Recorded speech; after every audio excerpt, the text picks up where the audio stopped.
Tersebutlah seorang laki-laki, umurnya baru 31 tahun. Dia punya kebiasaan unik, yaitu memotong rambutnya sendiri. Tujuannya agar tidak buang-buang waktu. Pakai baju yang itu-itu saja hampir setiap hari. Kerjanya bisa 14 jam sehari, kadang sampai 100 jam seminggu. Dan timnya cuma 11 orang. Tapi 11 orang ini tahun lalu menghasilkan keuntungan lebih dari 900 juta dolar. Bukan pendapatan, keuntungan bersih. Tanpa modal dari investor manapun, tanpa iklan, dan juga tanpa tim marketing. Namanya Jeff Yan. Dan yang dia bangun sekarang disebut-sebut sebagai salah satu pesaing serius dari Bitcoin dalam cara baru orang bertransaksi.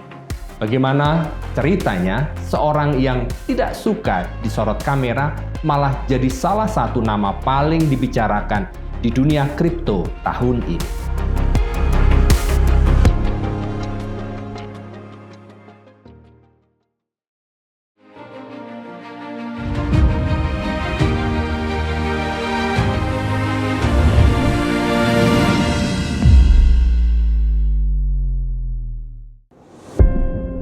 Selamat datang di channel podcast Ikatan Kristen Nusantara.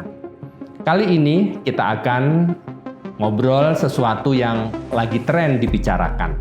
Terutama kalau Anda sering scroll YouTube atau TikTok belakangan ini, Hyperliquid dan sosok di baliknya yaitu Jeff Yan. Buat yang belum familiar, no problem. Kita akan bahas secara santai dan kalau ada istilah yang tidak familiar, nggak usah dibuat pusing.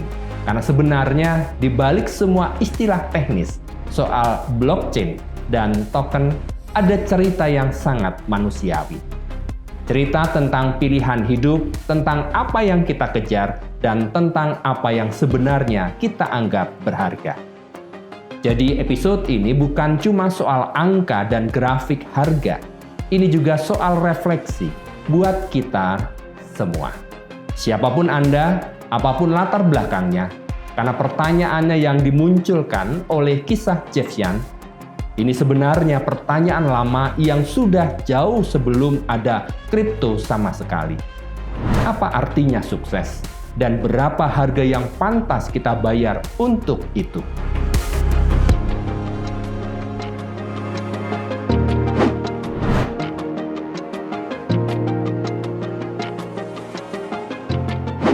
Jeff Yan lahir di sekitar tahun 1995. Besar di Palo Alto, California, daerah yang terkenal sebagai jantungnya Silicon Valley. Orang tuanya imigran dari Tiongkok. Sejak kecil dia sudah kelihatan beda. Bukan beda yang aneh, tapi beda yang bikin orang di sekitarnya sadar. Ini anak nggak biasa. Waktu SMA, dia ikut kompetisi fisika tingkat dunia, Olimpiade Fisika Internasional. Dia dapat medali perak, terus setahun berikutnya ulang dan diulang lagi, dan akhirnya membawa medali emas. Setelah itu dia dapat beasiswa penuh ke Harvard, ambil jurusan matematika dan ilmu komputer. Lalu dari Harvard, dia nggak langsung terjun ke dunia kripto. Dia kerja dulu di Hudson River Trading, salah satu firma trading kuantitatif paling disegani di Wall Street. Tempat orang-orang pintar bikin algoritma buat trading saham dalam hitungan milidetik. Tapi di tahun 2019, dia ambil keputusan yang cukup berani. Dia pindah ke Puerto Rico dan mulai bisnis market making kripto sendiri. Namanya Chameleon Trading. Modalnya cuma $10.000. Bukan angka yang besar buat ukuran industri finansial. Tapi dalam 2,5 tahun, uang itu tumbuh ribuan persen per tahun. Di usia 27 tahun, dia sudah bisa dibilang bebas finansial seumur hidup. Luar biasa, bukan? Nah, di titik ini menarik. Kebanyakan orang kalau sudah dapat kebebasan finansial di usia semuda itu, mungkin akan santai-santai saja menikmati hidup.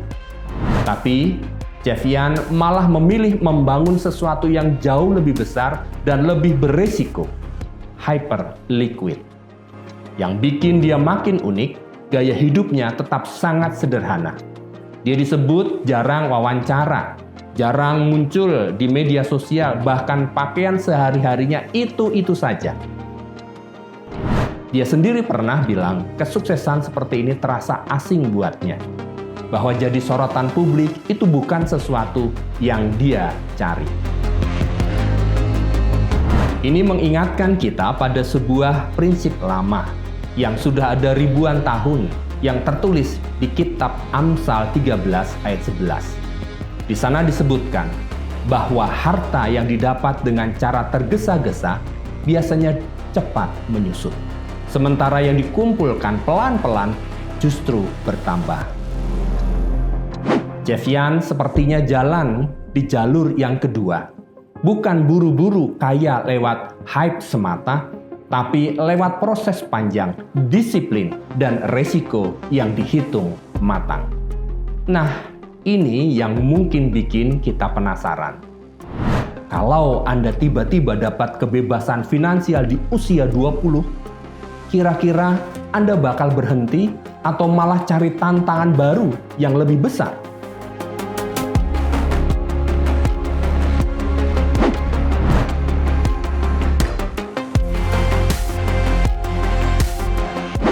Oke, sekarang kita masuk ke Hyperliquid-nya sendiri. Ini exchange atau bursa trading terdesentralisasi, yang artinya tidak ada satu perusahaan pusat yang mengontrol semuanya, seperti Binance atau Coinbase. Semua transaksi dicatat dan dijalankan langsung di atas blockchain. Yang bikin cerita Hyperliquid beda dari kebanyakan startup kripto lain adalah caranya didirikan. Biasanya, kalau mau bikin proyek kripto besar, langkah pertama adalah cari pendanaan dari Ventura Capital. Investor besar yang menyuntik modal jutaan dolar, dengan imbalan mereka dapat jatah token di awal. Jeff Yan dan rekannya tidak melakukan itu sama sekali. 0. Mereka danai semuanya sendiri dari keuntungan chameleon trading. Nggak ada investor luar, nggak ada orang dalam yang dapat jatah spesial. Jeff Yan sendiri pernah bilang, kalau mau membangun platform yang benar-benar netral, tempat semua orang bisa membangun di atasnya dengan setara, maka prinsip penting yang harus dipegang adalah tidak boleh ada orang dalam yang diistimewakan. Dan ini bukan idealisme kosong. Karena mereka sudah punya uang dari bisnis trading sebelumnya. Mereka memang benar-benar mampu membiayai sendiri tanpa harus bergantung pada siapapun. Timnya pun sengaja dijaga kecil, cuma 11 orang. Bandingkan dengan perusahaan kripto besar lain yang karyawannya bisa ratusan bahkan ribuan. Tapi justru dengan tim kecil itu, mereka disebut sebagai salah satu perusahaan paling menguntungkan per karyawan di dunia. Hasil kerja 11 orang ini menghasilkan keuntungan ratusan juta dolar setiap tahunnya. Waktu mereka meluncurkan token mereka sendiri, namanya HYPE, di akhir tahun 2024, sekitar sepertiga dari seluruh token dibagikan langsung ke pengguna, berdasarkan seberapa aktif mereka bertransaksi di platform sebelumnya. Bukan ke investor, bukan ke orang dalam, tapi ke orang-orang biasa yang sudah pakai produknya duluan. Ini menarik. Kalau kita renungkan, ada semacam nilai keadilan di sini. Hasil dibagi ke orang yang benar-benar berkontribusi, bukan ke yang cuma modal duit di awal. Ini mengingatkan pada prinsip yang sering diajarkan lewat perumpamaan talenta di Injil Matius 25 ayat 14 sampai dengan 30. Di mana yang dihargai bukan siapa yang paling banyak modalnya di awal, tapi siapa yang paling setia mengelola dan mengembangkan apa yang dipercayakan padanya. Sekarang, coba pikirkan soal tempat kerja atau lingkungan komunitas Anda. Menurut Anda, di lingkungan Anda sekarang, penghargaan itu lebih sering jatuh ke orang yang paling awal punya modal atau ke orang yang paling konsisten berkontribusi dari waktu ke waktu.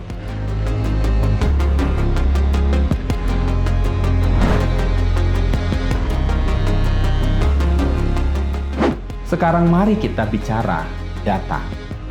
Karena angka-angka soal hyperliquid ini memang bikin banyak orang di industri kripto sedang geleng-geleng kepala. Dalam 12 bulan terakhir, Hyperliquid memproses volume transaksi hingga 1,8 triliun dolar.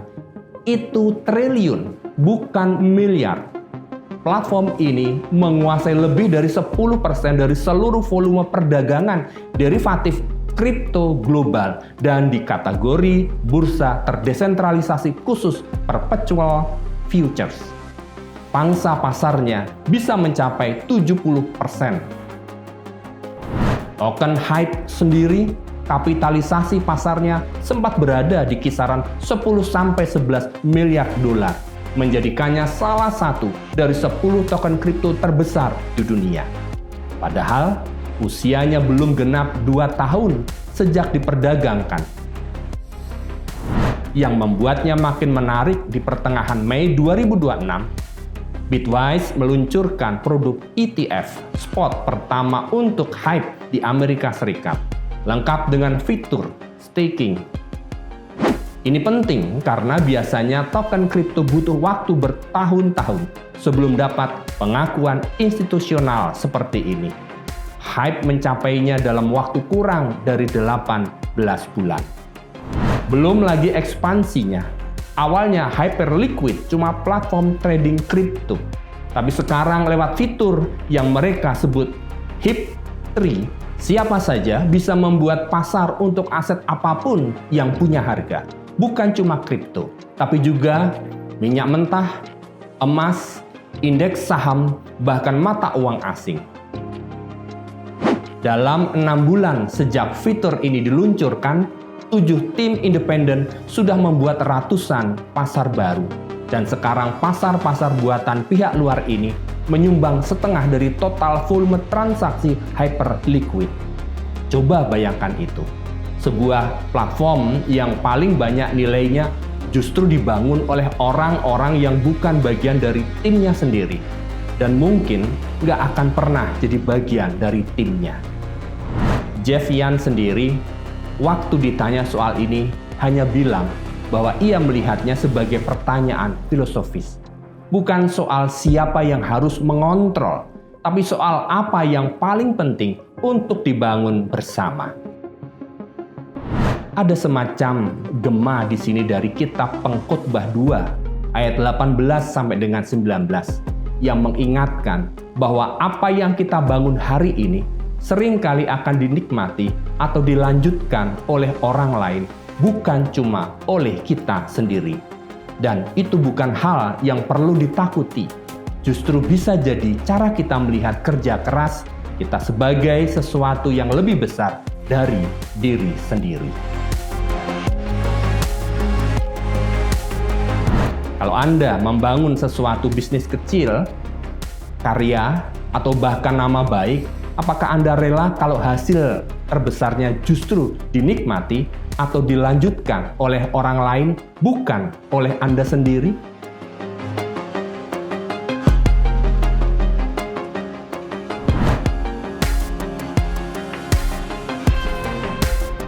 Tapi nggak semua soal Hyperliquid dan Jeff Yan memiliki cerita yang mulus dan indah.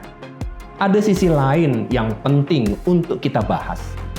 Oktober 2025 yang lalu, dalam waktu semalam lebih dari 19 miliar dolar posisi leverage di pasar kripto lenyap begitu saja, dipicu ketegangan geopolitik yang tiba-tiba. Jeff Yan sendiri cerita, dia terbangun jam 5 pagi karena alarm sistem yang dirancang khusus untuk memberitahu kalau ada sesuatu yang nggak beres di platformnya. Dia bilang, saat itu dia cuma bisa berharap semuanya baik-baik saja. Ini momen yang menunjukkan bahwa di balik semua kesuksesan dan angka fantastis, ada tekanan luar biasa yang harus ditanggung. Dan itu belum termasuk soal keamanan pribadinya.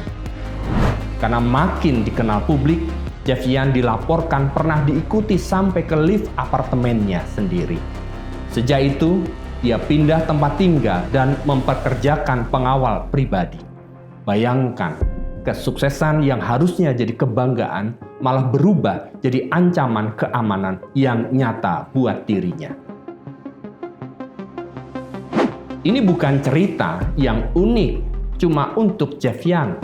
Beberapa laporan menyebut gelombang kejahatan yang menargetkan tokoh-tokoh yang dianggap kaya kripto belakangan ini terjadi di berbagai negara. Semakin besar kesuksesan seseorang, semakin besar juga resiko yang harus dia tanggung. Bukan cuma resiko finansial, tapi juga resiko yang menyentuh keselamatan dirinya dan juga keluarganya. Ada bagian dari surat 1 Timotius pasal 6 ayat 10 yang sering disalahpahami. Sering dikutip sebagai uang adalah akar segala kejahatan. Padahal aslinya lebih tepatnya berbicara tentang cinta akan uang yang menjadi sumber berbagai masalah, bukan uangnya itu sendiri. Dan mungkin ini yang menarik dari kisah Jeff Yan. Dia disebut-sebut sebagai sosok yang justru nggak termotivasi oleh uang. Hidupnya tetap sederhana, walau kekayaannya terus bertambah. Tapi meski begitu, dia tetap nggak bisa lepas dari risiko dan beban yang datang bersama kesuksesan itu. Jadi, pertanyaan yang jujur buat kita adalah, menurut Anda, apakah kesuksesan besar itu selalu datang dengan harga yang harus dibayar? Dan kalau iya, harga seperti apa yang Anda rasa sepadan buat Anda bayar?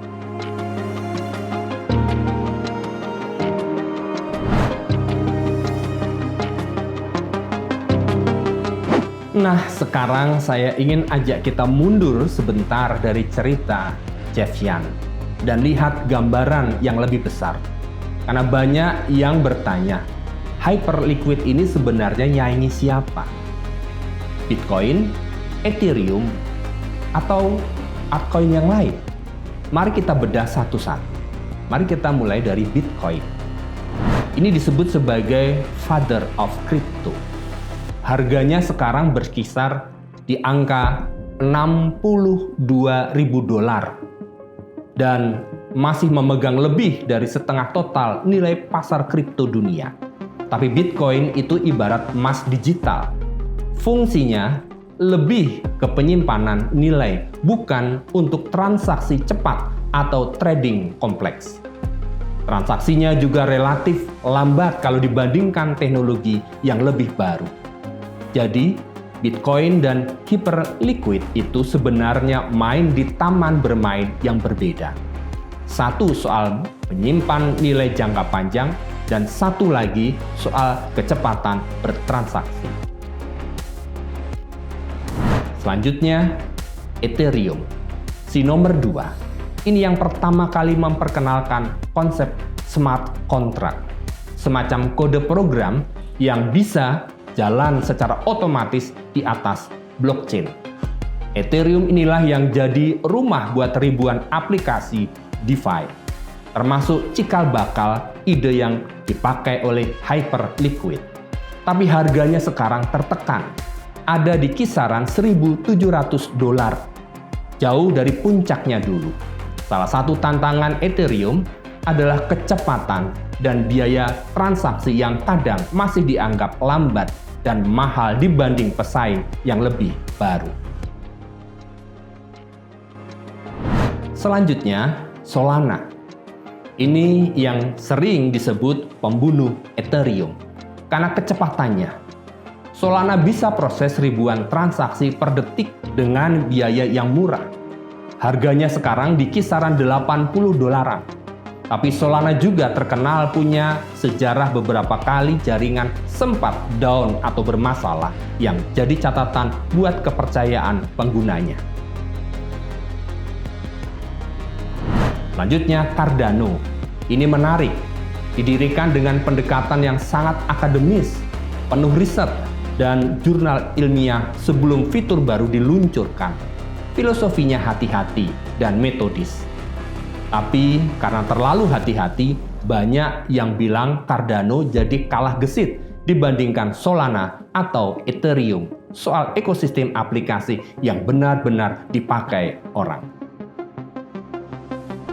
XRP, ini beda ceritanya. XRP fokus di satu hal, transfer uang lintas negara yang cepat. Bisa selesai dalam hitungan detik. Harganya sekarang sekitar $1.13 dan nilai pasarnya termasuk salah satu yang terbesar di dunia kripto, didukung kejelasan hukum yang makin baik di beberapa negara. Sekarang, di mana posisi Hyperliquid? Menariknya, pertengahan tahun ini, Hyperliquid sudah masuk 10 besar kripto dunia berdasarkan nilai pasar, bahkan sempat melawan Cardano dan Dogecoin. Bedanya kalau Bitcoin itu soal simpan nilai, Ethereum soal platform aplikasi, Solana soal kecepatan murni, dan XRP soal transfer uang. Hyperliquid punya ceruk yang sangat spesifik. Jadi tempat trading khususnya kontrak perpetual futures dengan kecepatan yang diklaim setara bursa terpusat seperti Binance, tapi tetap transparan dan on-chain. Jadi kalau ditanya, Hyperliquid ini pesaing Bitcoin? Jawabannya sebenarnya tidak sesederhana itu. Dia tidak menggantikan Bitcoin sebagai penyimpan nilai, tapi dia menantang cara kita melihat bursa trading itu sendiri. Bahwa hal serumit trading leverage jutaan dolar ternyata bisa dilakukan sepenuhnya transparan di atas blockchain tanpa perlu perusahaan terpusat yang pegang kendali seperti FTX dulu. Menariknya lagi, masing-masing dari 5 raksasa ini punya filosofi yang berbeda-beda soal apa yang paling penting. Ada yang mengutamakan kestabilan, ada yang mengutamakan kecepatan, ada yang mengutamakan riset matang sebelum melangkah. Ini sebenarnya mirip sekali dengan hidup kita sehari-hari, di mana masing-masing orang punya prioritas yang beda soal apa yang mereka anggap paling penting untuk dikejar. Pertanyaannya, dari kelima filosofi ini, jadi penyimpanan nilai yang stabil seperti Bitcoin, jadi platform yang fleksibel seperti Ethereum, jadi yang tercepat seperti Solana, jadi yang paling hati-hati seperti Cardano, atau jadi yang paling fokus di satu hal seperti XRP. Kira-kira cara Anda mengalami hidup atau kerja sekarang ini lebih mirip yang mana?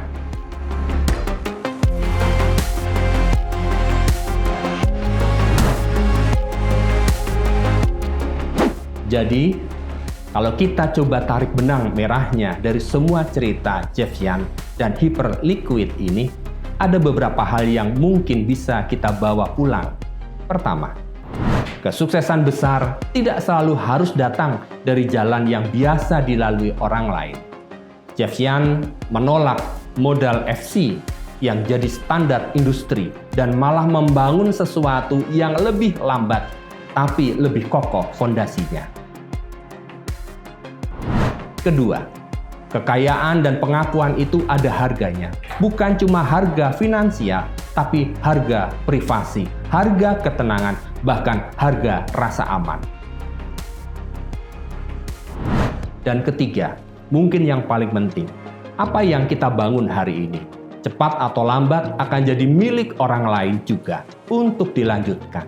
Pertanyaannya bukan bagaimana cara kita pegang kendali selamanya, tapi apakah yang kita bangun itu cukup baik untuk diteruskan. Saya tidak tahu bagaimana pendapat Anda soal ini, tapi saya rasa cerita seperti Jeff Yan ini bukan cuma soal kripto atau soal token. Ini soal pilihan hidup yang sebenarnya kita semua hadapi dalam skala masing-masing. Sebelum kita tutup episode ini, saya ingin lempar satu pertanyaan untuk Anda semua. Kalau Anda harus milih antara jadi sangat kaya, tapi harus hidup dengan pengawal dan kehilangan privasi selamanya, atau hidup biasa-biasa saja, tapi tenang dan bebas, Anda bakal pilih yang mana?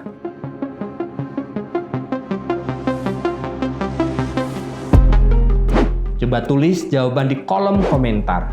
Terima kasih, sampai jumpa di episode podcast Ikatan Kristen Nusantara berikutnya.